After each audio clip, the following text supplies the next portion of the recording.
Hi everybody, this is Ellie. Thanks so much for joining me today for my quarter 2 flip through and favorites video. This is a new style of video for me and it is exactly what it sounds like. I will flip through the second quarter in this planner and I will also share some of my favorites from that same time period. The flip through won't be too in depth because I do have monthly videos for that. But I do find it nice to see the pages as a whole and also just to see how things have or haven't changed during a time period. The favorites part of this video is inspired by Guentert-Baldo because I love seeing her favorites every quarter and I thought I would try to share some of mine with you guys. I will start with the flip through and I will leave a timestamp below for the favorites if you wanted to jump ahead to that part. Let's flip. So I have been in my Papertess Designs B6 planner for the entirety of the second quarter now. I moved into this guy in April and I moved into this cover from Elysian Paper pretty much around the same time. I love them both so much, even more now than when I first started. I know I keep saying it, but this planner is just such a great mix of structure and flexibility for me. And it just suits my style. Plus it's an absolutely beautiful planner in and of itself. So I have been having a ton of fun in here. Again, I will link the playlist. So if you're looking for more details on anything, it should be in there, but you are also more than welcome to ask in the comments. I do want to briefly touch on how I'm using this front section of my planner since I wasn't in this for January through March. I did transfer over birthdays and appointments just so I have those all together in my calendar year, as well as my monthly prompts and reflections. I figure if I want to go ahead and backplan in here, I will likely just jot anything memorable in these weekly overviews. I haven't done it. I'm totally fine if these stay blank, and if I want to play around one day, also totally fine. What I have done though is decided to use the monthly daily pages as different sections. So for January, I am just using these pages as a place to practice different hand lettering styles and also to work on any layouts that I might want to try. So I just doodle them in pencil there. Someone had asked me how I would set up a weekly overview in this planner, and this would probably be my #1 choice. You'll recognize this likely. It is the Wonderland 222 layout with the stacked weekend and the section at the bottom. I loved that planner and style so much last year that if I wanted to go vertical, I would probably try it again. I loved this separation at the bottom, and what's great about drawing your own layout is that you can adjust this. I could erase these dividing lines if I wanted it more of a long row. You could lift this so that it was taller or shorter depending on what your needs are, and it's just fun to play around. And then I also did these measurements. This is how I would set it up if I wanted equal columns for each day.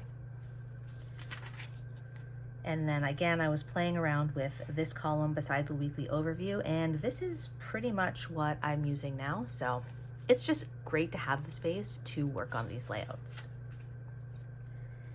And then in February, I decided to use this section to do my video notes. So if I didn't have these blank monthlies, I think I would try to do the video notes right in my daily pages, but some of them are pretty long in terms of all of the shops I want to link or people I want to tag. So I don't know, I love having it within my daily pages or at least in my planner because it just shows me what I was doing at that time and it's fun to flip through.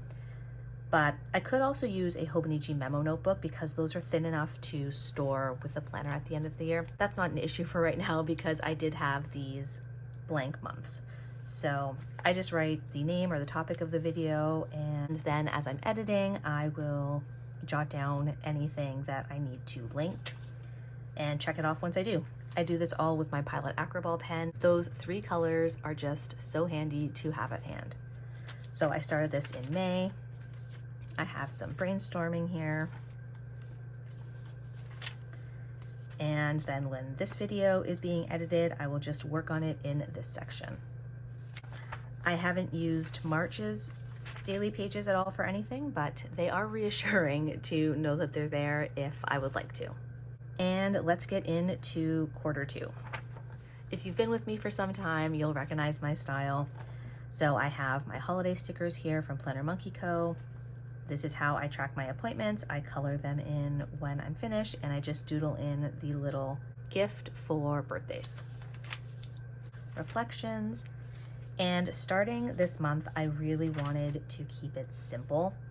So I only used pen and a Tombow, and I guess I used a pencil here for my dividing line for my signifiers and my writing.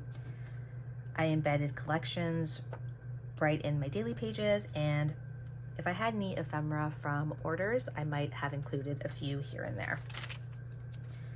So the columns were working for me. I started incorporating a weekly reflection in April, and I have been doing it consistently, yeah. So that is in connection with a bullet journal or Ryder Carroll video that I've mentioned multiple times.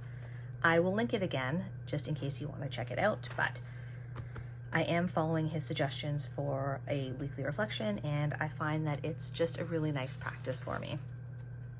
Staying consistent here. This was when I was designing my cover with Evangelia from Elysian Paper. More reflections. I was trying a different layout here. I was dividing each page in half and going from there. I really like how this lettering turned out. The thing about the columns is I would just go as long as I needed and then start the next day once the previous one finished. Here I did it by dividing the page, and that was it, and kind of worked within that. I didn't like it as much. Plus, I find that I just like columns for list making. I have trouble figuring out how to separate the space in a more horizontal setup. So I did tell myself I would stick with any layout that I was trying for a week at least, and then I could move on. I mean, of course, if I hated it and it really wasn't working, I'm not going to force it, but sometimes it does take me time to just try something new and see how I like it. Like I said, I like this okay. I don't think I've done it since, but it's also just fun sometimes to change it up and try something new. I set up for my weekly reflection. I didn't do it. That's okay. I give myself grace. We move on. Same with tasks here. I don't know what happened this week. It's okay. Oh, my dad and I went to a Jays game in April, which was so much fun. So I do also have a PoooliPrinter, and I will print out and add some photos or memes, anything like that. It's nice because it's semi-transparent sticker paper and it's really thin, so it doesn't bulk up my planner. Plus, I've used it pretty sparingly. When I have a blank page, I love to put a quote there. Then we're moving into May, so here you'll see any kind of special events or occasions. I will put in blue. I will use both sparkles and circles. I think I lean more towards circles when it's something that is a little more serious. And if it's something just recreational and fun that I'm really looking forward to, I will add a sparkle. So in May, I've switched up my color. I like to choose a Tombow or a highlighter color for each month. I just think it's an easy way to add some color, but still keep it really simple and cohesive. Plus, I get decision fatigue, and it's just easier if I can choose one color at the outset and know that I'm going to use it all month. Again, another Pooli print. A brain dump collection, some quotes, went out that day. This is from a class that I did a lot of substitute teaching in last year, so super cute. Mostly columns, not always. Reflection, sometimes I'll have blank pages. I don't mind them. Trying a different lettering style. I don't love how that looks looking back, but I also don't hate it. A little bit of watercoloring when I got a new Fjällräven. More about this later. My reflection, and just using my planner. I could see I play around a little bit with hand lettering in here, but for the most part, it's still very simple. No stickers other than what's coming in from my Pooli printer. Some post-it notes. I meant to log these right in here. If I don't, that's fine. I have them on my post-its. Trying to incorporate some trackers in here just to keep up more with Instagram posting. My mom and I went away for the weekend to watch my brother play baseball, so that was fun. What I love the most about this planner is that it can be whatever it needs. So you can see here, it's just strictly tasks and memory keeping. And these pages in here, I have them clipped together because there was too much to cover up, but they're like full-on journal pages. And this is a quote page, and this is a packing list, and I love that it is all of those things. My weekly reflection, and then we move into June. So here we're technically still in this May weekly section, but I just switched the color up when we move to June, and it's just easy for me to see visually that that's the month we're in. Plus I added that header, so very obvious. I found that I had been missing adding some stickers, and so in June I just started doing that. Got some washi, some stickers here and there. Not a ton, it's not my style, and I also don't want this to chunk up too much. It is already a very thick planner, so I just put them in when the mood strikes and the sticker fits. Again, we've got 2 columns here.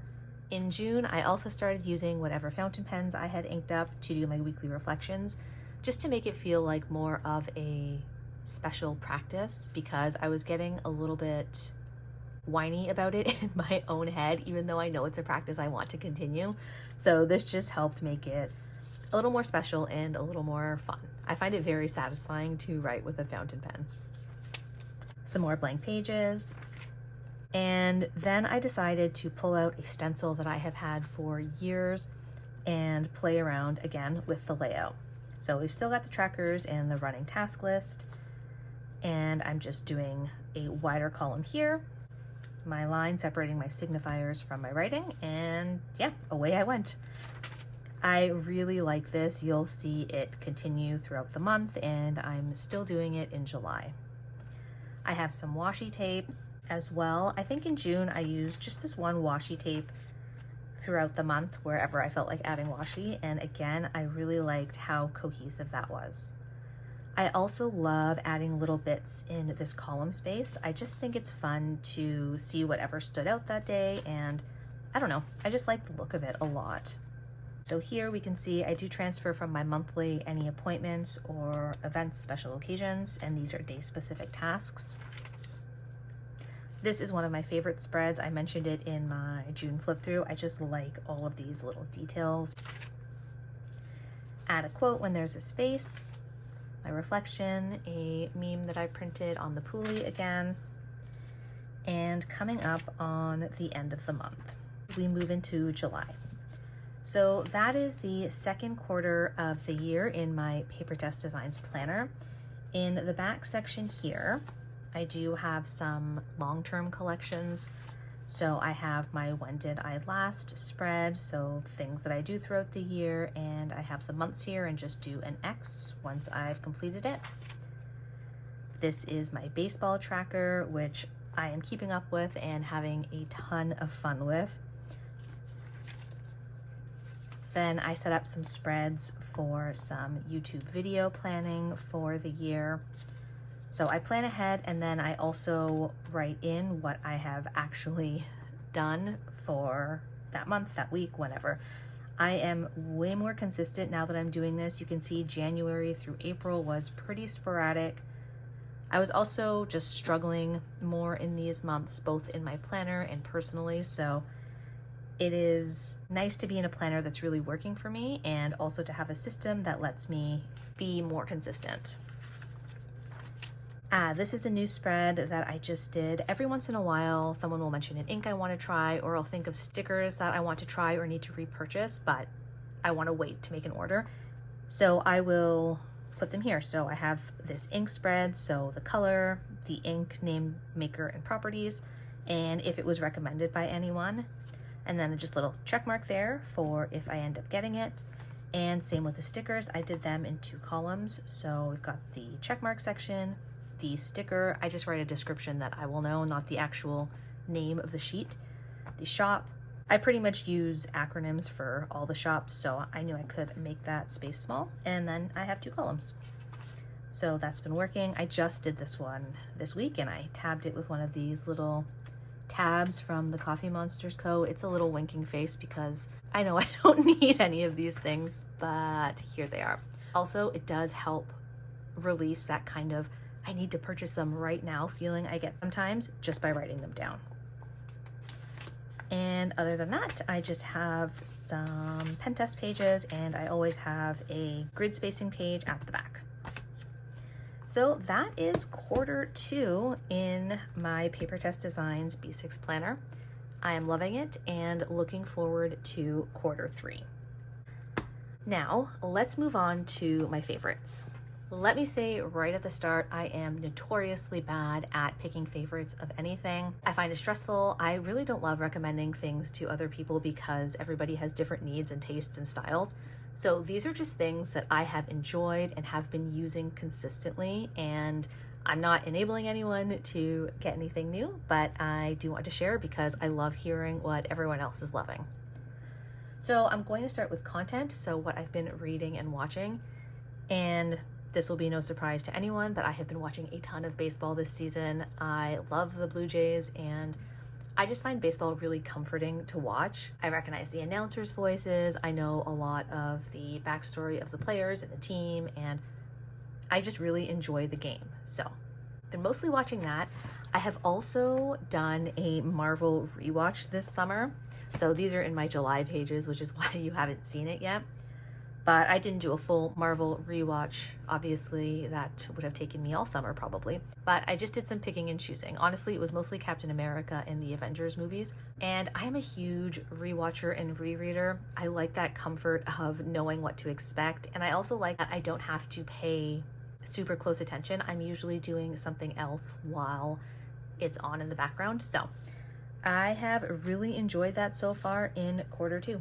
And I just found this online and printed it on printer paper. So that's what I've been watching. And in terms of what I've been reading, I really debated on how or if I even wanted to include books because, again, reading is so personal. So I think I've decided I'm just going to include books that I've read and enjoyed. I don't do any sort of ratings, even for myself, because I find it really stressful and it takes me out of the actual reading experience. So if I enjoyed it a little bit, a ton, I'm just going to share it and people can decide on their own if it's something that sounds interesting to them. So I am cheating a little bit here and going back with some of my favorites to the beginning of the year just because I didn't do a quarter 1 video. So of these 3 books that I've read, I read this one, I believe, in January, Sorcery of Thorns by Margaret Rogerson, and I really enjoyed this one. I just realized I watch a ton of BookTube and really enjoy it, and they make summarizing books seem so easy. I'm not even going to pretend. I'm just going to give you the books and tell you that I enjoyed them, and I'll try and provide links in case you want to check them out. So I read Sorcery of Thorns, Sweet Bean Paste by Durian Sukegawa, I hope I'm pronouncing that correctly, and The Storied Life of A.J. Fikry by Gabrielle Zevin. I thoroughly enjoyed all of these, yes. And this book really helped me get back into reading again this year, so it holds a special place for me, but this one I believe is YA, and these 2 are just fiction, I guess adult fiction if you want to be technical. And I will be happy to see these on my shelf. I also have a couple of favorites for the home. So the first is some Twinkle lights that I got off of Amazon in January, I believe. And I saw my friend Maria at A Papery Life had some around her desk, and I asked her about them, and I just loved it so much that I got some myself, and I have just put them up around my desk, and I have them on in the evenings, and it is just so lovely. It feels warm and cozy, and especially in those darker, grayer months, I like the type of light and whimsy that they provide. The other item that I have really loved this year is I bought myself a Bolster pillow, which is basically a long cylindrical body pillow, and I am a side sleeper, and the older I'm getting, the more I am feeling it in my lower back. So I did some research and I found this pillow. I got mine from Senja Sleep. It's a Canadian company, and I have just loved it. I have slept with it every night. It's not huge. A lot of the body pillows that I originally looked at were really wide, and this one, because of its shape, is not as wide. So it has definitely improved my sleep and my lower back aches. So really happy to be using that. I didn't know what to call this category, so I'm calling it beauty and fashion, even though you'll hear, it's really neither of those things. But I used to switch up lip balms all the time because I could never find one that worked for me, especially in the winter. In the summer, it's not too bad, but in the winter, my skin gets really dry, including my lips. And I saw this recommended years ago, and I tried it then, and I haven't tried anything else since. I always buy a few of these when I find them so that I can have it on hand. It's actually a men's lip balm product by Jack Black. I like the Shea Butter one. It has SPF 25, so it's great in the summer as well. And it's not very shiny because it's marketed towards men. It does have lanolin. I know some people are sensitive to it, but that is, I think, one of the best things I found for myself in the winter. And yeah, I just wanted to share that I really, really enjoy this. I think I have 3 on the go right now. We all do that, right? Multiple lip balms for different areas of the house and your purse. The other thing I bought this summer is, I mean, maybe a little bit embarrassing, but also I have loved and used them. So here we are. These are, I don't even know what they're called, like sweat absorbing handkerchiefs. So I get really, really hot, and each summer gets a little bit hotter and I struggle with it. So this is a brand I found on Amazon. It comes with 5 of these, and I don't know, I just like it. It's thin, it's designed for this purpose.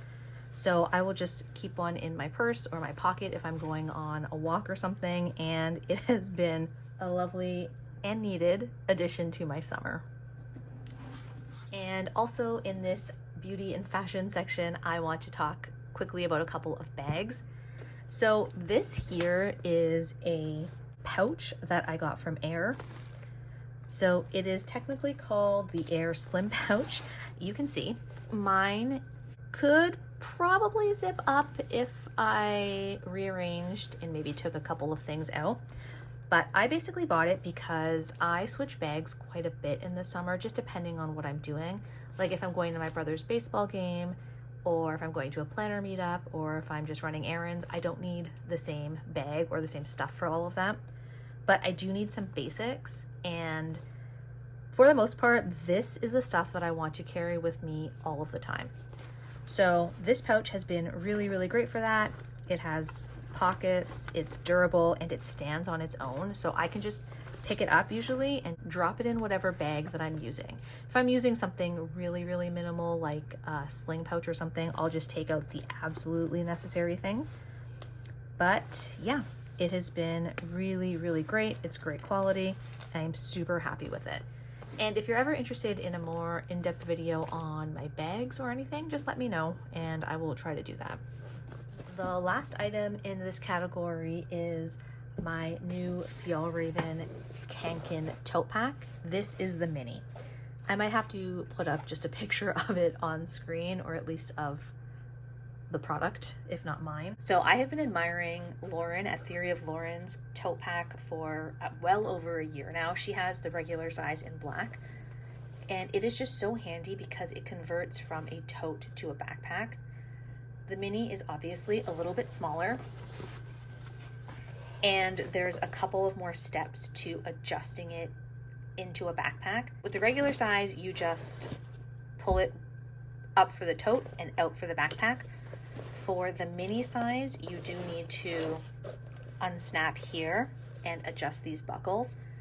But I did go for the mini size because I'm only 5 feet tall, and I was worried that the non-adjustable straps on the regular tote pack would make the bag hang too low on me. This is a great size for me, so I'm very happy with it. I really wanted a tote pack because I love having the option to turn it into a backpack if my shoulder's hurting. And in the summer, I don't want to wear strictly backpacks because my back gets so hot that it's gross. I just don't like it unless I absolutely need to do it. So being able to switch between the shoulder and the back has been a really huge plus for me. I debated for ages on the color. I am typically a very neutral person, and I leaned towards the black or even a light gray. But I do have the mini Kånken backpack in the fog gray, so Anyways, what I decided on was this frost green, and I am really, really happy with it. It's still a pretty neutral color as far as colors go. And yeah, I've taken it everywhere and it's been working really, really great. In terms of a planner meetup, I can't stuff a ton of stuff in here, which is probably for the best, but it does carry what I needed to. I have a couple of pins on here. This one is from Nutmeg and Arlo and is probably my all-time favorite pin. Unfortunately, she's not currently making these. I tried to get another one of them so I could keep one here and one on my other Kånken, but I guess I'll just transfer it back and forth. And this one too, ooh, this is a new favorite. Maybe, well, they're both here, so yeah, they're tied. But this is from Wild Whimsy Woolies, I think. And she's a Canadian maker, and this is a little blue jay holding a baseball, which I think is absolutely adorable. So very, very happy with this. Like I said, I've been asking Lauren about hers every time I've seen her over the past year. So it was a thoughtful purchase and it was everything I hoped it'd be. And lastly, I will talk about stationery favorites, but honestly, this is going to be no surprise because Q2 has been all about this system. I am so happy with this cover from Evangelia at Elysian Paper. This was custom when we did it. I think now she has patterns for all sorts of sizes, but I wanted thin leather and I wanted a pocket in this style and I wanted these slit pockets, and it just turned out to be exactly what I wanted, and it just fits so well with the vibe of this planner. And then of course this planner itself, I've already waxed poetic about it. It is one of my favorite planners that I have ever used, and I just appreciate how fresh it feels to me, knowing that I can change things up if or when I need or want to. Going along with this, we have the Acroball that I've mentioned. It has been really, really great. I have tried a couple of days, I think, in a different pen and switched right back to this one. And lastly, again, I will just share this stencil here. I have had this, I think, since 2019 or 2020. I got mine off of Amazon, but there is a maker in the community. I think it's Do Not Microwave MX, or I will link her below. But she has a variety of styles, one of them very similar to this, if not the same, I don't know. And it has been really fun to find something that I have had for years and fall in love with it again. So there we have it, my Q2 flip through and favorites. I'd love to know what you guys thought about this video, the style of video, and I would also love to know any of your favorites, stationery, home, beauty, anything at all. So please do feel free to share in the comments. Thank you guys so much for hanging out with me today. If you enjoyed this video, please feel free to like and subscribe, and I'll see you next time.